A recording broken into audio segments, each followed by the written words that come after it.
Boa noite, pessoal. Tudo bem com vocês? Boa noite, tudo bem com você? Tudo bem. Mas eu acho que ainda dá pra ser melhor. Aí parece que vai estar gritando aqui, cantando, vem, nos batiza com o teu flow, aqueles que querem ser filmados. Eu vou fazer de novo, tá? Boa noite, pessoal. Tudo bem com vocês? Boa noite. Como já foi apresentado, eu tô meio Wesley. Como já foi, a Mariana já falou meu nome, me chamo João Paulo. Tenho 25 anos. Só isso, graças a Deus, né? Vou com calma que tá passando rápido também. Não sei se vocês... Por que eu digo isso? Às vezes a gente para pensar e olha pra trás, quem é mais novinho talvez ainda tá de boa. Mas quando você começa a entrar numa fase da vida, parece que as coisas não têm o mesmo tempo. Parece que o dia não tem mais 24 horas, parece que são só 10. E parece que as coisas vão aparecendo e começa a correr. Fica desesperado, meu Deus, eu preciso de mais... O meu dia precisava ter pelo menos 48 horas para dar conta de todas essas coisas. E graças a Deus as coisas estão caminhando aos poucos. Eu não estou tão velho assim, imagino eu, porque tem algumas pessoas aqui, se a gente for falar a idade, o Eriquinho ali vai se entregar. Por exemplo, amigo nosso, ele é jovem, ele é muito jovem, ele está aqui conosco, vivenciando toda essa graça também. Então eu queria primeiramente, antes da gente continuar aí caminhando, queria que você olhasse para a pessoa que está bem do seu lado aí, dos dois lados, olha para elas. E eu vou fazer uma pergunta, para você imaginar agora. Imagina uma imagem de santo dessa pessoa. Olha agora de novo. Não, vai. E aí, vai ser uma pessoa, um santo belo. Mas olha mesmo, olha agora. Agora, eu sei que às vezes é engraçado, a gente nunca para pra pensar, né? Mas já parou pra pensar que às vezes do seu lado tem uma pessoa que daqui a um tempo será um santo da igreja? E que é essa pessoa que você também, porque você está do lado dela, então se você olha para ela, ela também olha para você. E é o mesmo convite, é a mesma coisa, ela olha para você imaginando que você vai ser um santo da igreja. Se você nunca pensou nisso, agora eu vou falar agora bem sério. Olha para a pessoa que está do seu lado, sem brincadeira. Imagina mesmo ela, a imagem de santo dela. Talvez você nem conheça a pessoa, nem imagine de onde que ela veio, quem ela é, nem sabe o nome dela. Mas tenta imaginar, do jeitinho que ela tá aí, ela lá paradinha, não sei se vai ser com a mão levantada, se vai ser meio que dançando, se vai ser mimindo, eu não sei como que vai ser.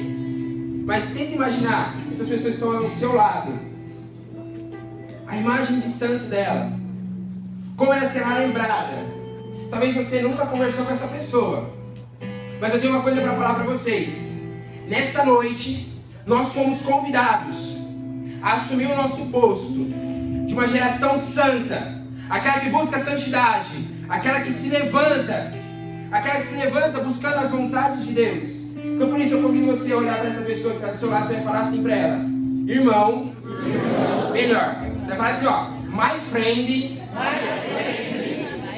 você vai ser santa. Conta comigo. Bicho, conta comigo que vai dar uma enfraquecida. Ei, fala com vontade, para que ela possa contar com você. Fala assim, ó, ei, conta comigo. Por que eu falo isso? Às vezes nós caminhamos ali, que eu estava falando da nossa adolescência, quando é mais jovem, as coisas têm um tempo, a gente não vê as coisas passando tão rápido. E hoje, quando nós percebemos no nosso dia a dia, as coisas acontecem tão rápido na nossa vida. Aí você acorda cedo, vai trabalhar ou vai para a faculdade. Aí você chega em casa, já tem muitas coisas para fazer. Tem trabalho da faculdade, ou tem alguma coisa para ser feita ainda. E às vezes a gente vive uma loucura, num corre-corre que a gente nem para pensar no nosso chamado. Daquilo que Deus chamou a nós para sermos. Por que eu digo isso? Não sei se quem estava aqui no grupo semana passada, levanta a mão. No grupo semana passada, a Rai pregava sobre no que nós temos uma casa, uma comunidade, que você pertence a ela. E essa comunidade, ela tem uma profecia sobre ela, se você não sabe. O fogo do alto, ele tem uma profecia que ela seria a fábrica de santos, que ela é uma fábrica de santos. Então, olha para as pessoas que estão ao seu lado, elas fazem parte dessa fábrica, onde será gerado uma geração santa, uma geração daqueles que caminham com o Senhor. Irmãos, talvez seja muito rápido se a gente correr sozinho. Mas eu te digo, é muito mais seguro quando nós caminhamos em conjunto. E para que nós possamos continuar, eu não sei se você tem aí um santo de devoção. Talvez você nem tenha ainda, você não saiba, o que é isso? Eu tenho que ter um santo de devoção? Eu tenho um santo de devoção que alguns conhecem, muitas vezes vocês conhecem a obra dele, mas não conhecem ele. Meu santo de devoção, meu primeiro santo de devoção foi São Marcelino de Champagnat, que ele é fundador dos Irmãos Maristas, e ali eu tive minha vivência durante um bom tempo na unidade social, e foi ali que eu comecei a falar, cara, esse santo aí faz todo sentido comigo.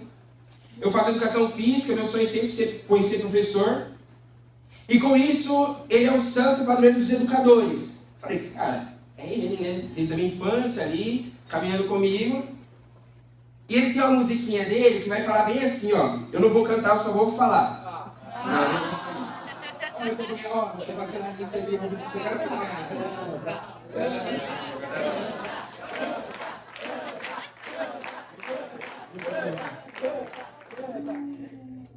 Que a musiquinha é assim, ó. Olha.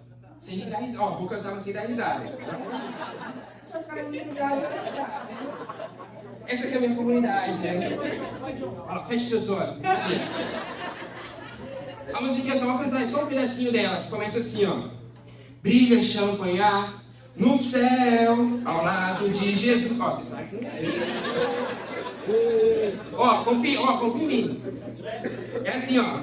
Brilha Champagnat no céu, ao lado de Jesus, você é fiel.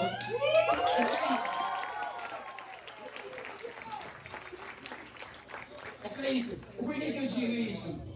Enquanto eu rezava por essa pregação, eu relembrava desse trechinho. E principalmente, do brilhar no céu e ser fiel. Quando nós falamos sobre santidade, nós olhamos ali sobre a história dos santos, sobre a vida dos santos, como eles caminhavam. Era exigido deles uma fidelidade ao Senhor. Para que ele pudesse brilhar no céu, é preciso caminhar.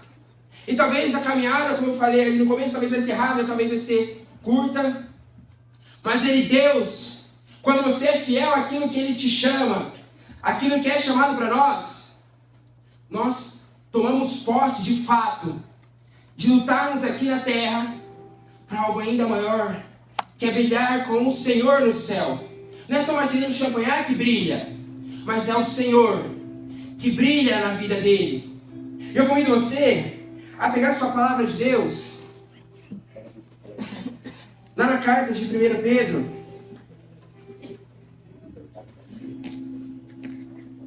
na primeira carta de São Pedro, no capítulo 1, é lá no finalzinho da Bíblia.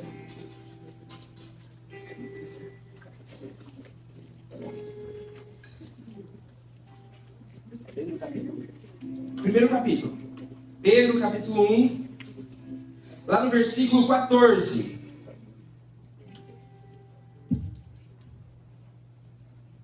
Amém? Misericórdia? Amém. Se você não trouxe a sua palavra de Deus essa noite, convido você a fechar os seus olhos e escutar aquilo que Deus tem a falar ao nosso coração.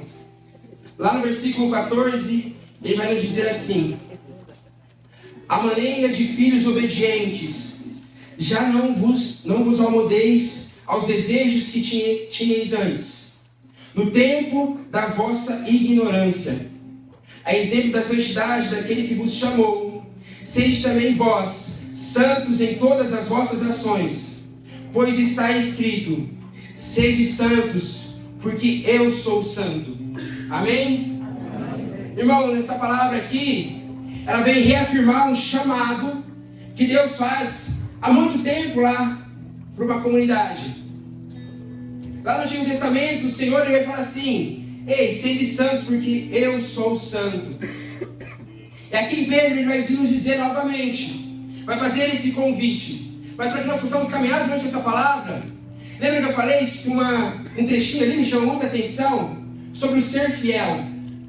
Sobre o ser fiel e a fidelidade é uma obediência para o chamado que Deus tem para a nossa vida.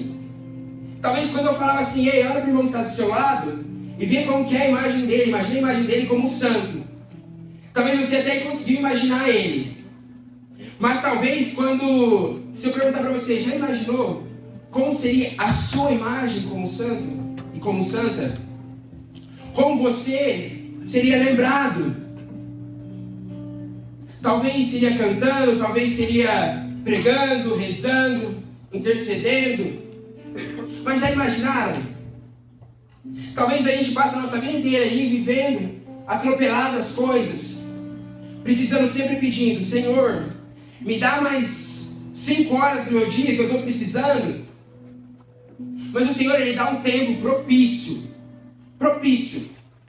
para que nós possamos olhar para as coisas que Ele faz na nossa vida e ser moldado por meio dEle, por meio da obediência, por meio da fidelidade. Aqui Ele vai falar, já não vos amoldeis aos desejos que tinhas antes, os desejos da carne que talvez nos tira da santidade. Quando nós olhamos para a palavra de Deus, Ele vai falar assim: ei, eu não quero mais, vocês não devem ser mais moldados por aquilo que era antes, pelos desejos da carne que vocês tinham antes. E é um convite que Ele fala assim: ei, deixa eu moldar você, deixa eu cuidar de você. A fidelidade que Ele nos pede nessa noite, de ser fiel para que nós possamos, lá na frente, brilhar com Ele no céu. E quando nós olhamos ali, nós vamos continuar, às vezes nós paramos para pensar assim: João, mas São Marcelino de Champagnat, ele é de 1800, e às vezes nós vamos colocando as histórias de santos, talvez mais conhecidos, são lá de trás. Para assim, hoje não existe santos. Eu vou falar: ei, calma aí. Nós temos a história de vários santos que viveram na nossa geração, talvez não tenham muito tempo que se foram.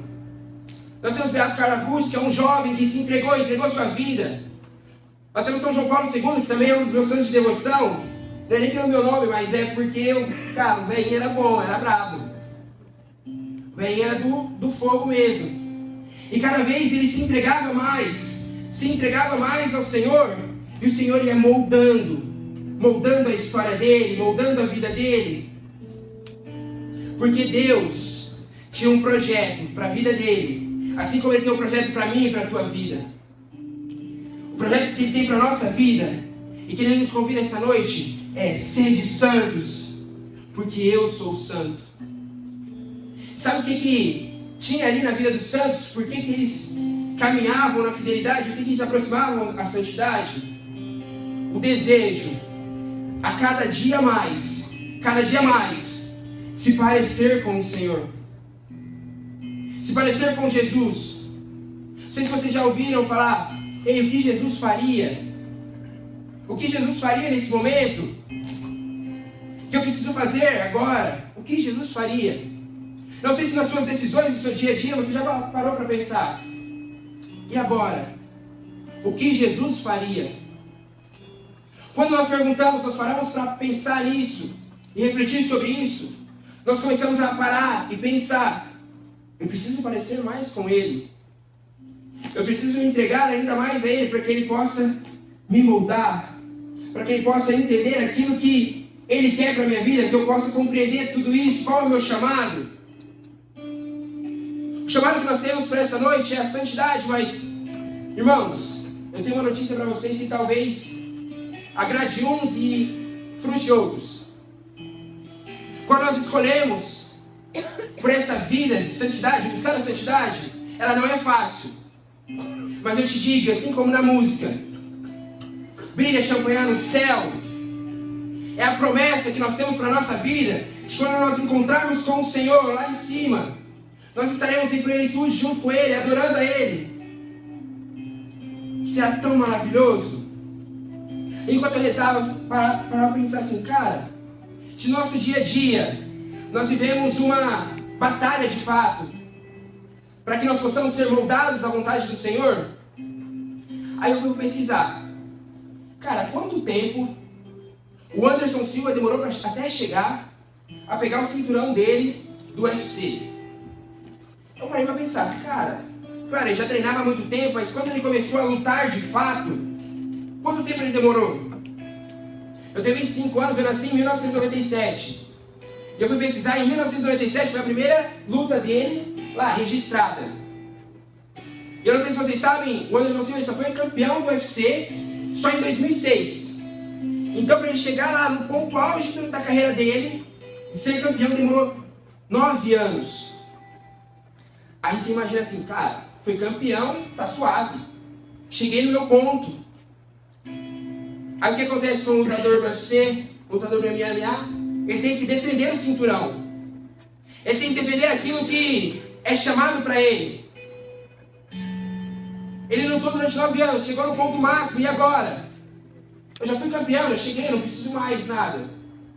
Mas não, ele foi convidado a continuar lutando, continuar batalhando. E durante alguns anos ele é um dos detentores de maior defesa de cinturão. Mas por que eu uso o exemplo do Anderson Silva? De um lutador?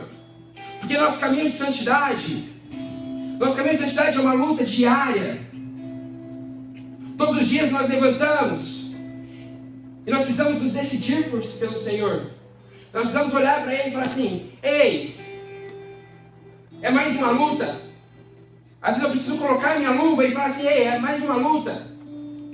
Se nós olharmos para a história dos santos, quantas vezes eles foram tentados, quantas vezes foi tirado deles algo que era precioso, mas que o Senhor ia moldando o coração deles, ia transformando o coração deles, porque era um chamado. E o chamado de nós sermos santos, ei, vou dizer uma coisa para você, é luta diária, é um sim diário. Talvez quando nós olhamos para a nossa vida, fala assim: João, é difícil, eu tento, mas eu caio. Mas sabe qual que é a diferença dos santos? Daqueles que buscam a santidade? Quando eles caem, eles não ficam deitados, eles não ficam lá caídos. Se você olhar para a história ali, do Anderson Silva, quando ele quebrou a perna, ele teve que voltar. Ele poderia ter falado assim: não, chega, eu perdi essa batalha. E quantas vezes nós vamos olhar para a história dos santos e vai falar assim, que eles caíram, falar assim: cara, chega, não dá. Talvez a sua vida seja isso. Talvez você olhe para um pecado, você olha para alguma coisa e fala assim: ei, eu não consigo vencer isso, eu não consigo mais. E talvez você fala só não consigo, e você esquece daquele que é fiel na tua vida, e que te chama a ser fiel a Ele, que te convida hoje: ei, sede santos, porque eu sou santo. E nós esquecemos daqueles que nós vemos aqui, aquele que nós vemos buscar todos os domingos. E quando nós vamos caminhando, nós olhamos a trajetória assim, e comparamos para pensar que muitas vezes nós sonhamos, nós temos desejos, e quando nós encontramos uma batalha, nós falamos assim: cara, era meu sonho, mas está tão difícil. Talvez a realidade de muitos aqui. Eu sempre sonhei, como eu disse, em ser professor. Eu queria ser isso, então eu precisava fazer uma faculdade para ser professor. Então eu fui lá, fiz o vestibular, não passei na primeira vez. Na segunda vez, fui lá e passei quando eu fiz para educação física. E começou a minha faculdade ali. Aí o que acontece? Nas primeiras vezes começam as coisas ficarem difíceis, você fala assim: meu Deus, por que eu escolhi isso? Deve que eu nem acho meu curso tão difícil assim. Ele é trabalhoso, dependendo de alguns professores que você pega, cara, tirou a paciência, tirou do eixo. Mas, lembra que eu falei, era um sonho, e Deus, Ele entregou esse sonho para mim. Aí, eu não sei se vocês sabem, mas para a gente finalizar esse sonho, terminar, nós precisamos entregar uma coisa que chama TCC, Trabalho de Conclusão de Curso. E quando eu fui entregar, eu lembro muito bem, há um ano e pouquinho atrás, que, cara, já apresentei, já tinha saído minha nota, e chegou o momento de eu agradecer ali as pessoas e toda a minha trajetória. Minha mãe estava ali presente no dia, acho que da realização de um dos meus sonhos. E quando eu agradeci, a única coisa que eu fazia era chorar. Chorava muito, eu nem conseguia falar direito.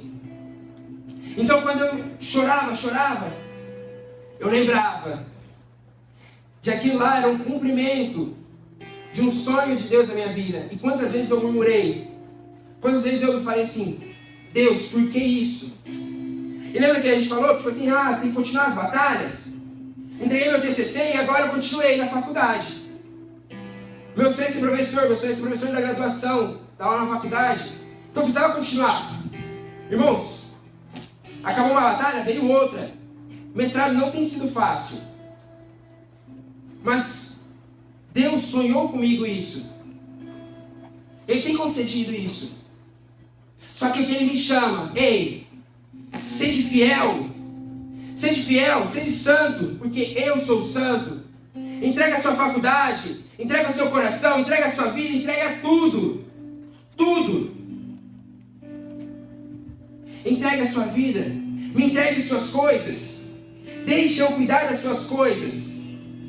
E uma coisa que tem batido muito no meu coração esse ano, uma frase que eu até falo para algumas pessoas, que é: cuide das coisas de Deus, que Ele cuidará das suas. Quando nós escolhemos essa batalha de santidade, é um convite a que Deus cuide de nós, mas que nós cuidamos das coisas de Deus. E que nós vamos um pouquinho mais para frente na palavra de Deus. Talvez você pergunte assim: João, eu tenho ouvido tantas coisas que na minha vida não tem como ser santo mais. Quando você falou da imagem, eu olhava para a pessoa do meu lado, eu via ela, mas eu não me via. E até agora eu não consigo me ver como um santo. Quando nós decidimos por isso, nós precisamos dar o nosso sim. Mas sabe por quê? Não é por você, é por Ele. E ali em Apocalipse, lá no capítulo 7, não precisa pegar, eu vou falar aqui para vocês. O Senhor, Ele vem confirmar o porquê que é Ele que faz em nós sermos santos. Lá no capítulo 7, versículo 13, Ele vai dizer assim: então um dos anciãos falou comigo e perguntou-me: esses que estão revestidos de vestes brancas, quem são e de onde vêm? Respondi-lhe: meu Senhor, tu o sabes. E ele me disse: esses são os sobreviventes da grande tribulação. Lavaram as suas vestes e as alvejaram com o sangue do Cordeiro. E por isso estão diante do trono de Deus e o servem dia e noite no seu templo. Aquele que está sentado no trono os abrigará em sua tenda. Já não terão fome nem sede, nem o sol ou calor algum os abrasará, porque o Cordeiro que está no meio do trono será o seu pastor, e os levará às fontes de águas vivas, e Deus enxugará toda a lágrima de seus olhos. Amém? Aqui o Senhor, Ele vem confirmar o nosso chamado, que é por Ele. Por muitas vezes a nossa santidade é uma batalha diária, mas eu vou dizer uma coisa: existe um Senhor que Ele nos conduz, que vem nos moldar, e o nosso coração, as nossas vestes foram lavadas pelo sangue do Cordeiro, pelo sangue daquele que vem nos lavar hoje e nos dar vida nova, Então eu convido você a fechar os seus olhos nesse momento, olhar para o seu coração, e agora eu convido você a imaginar novamente a sua imagem como santo.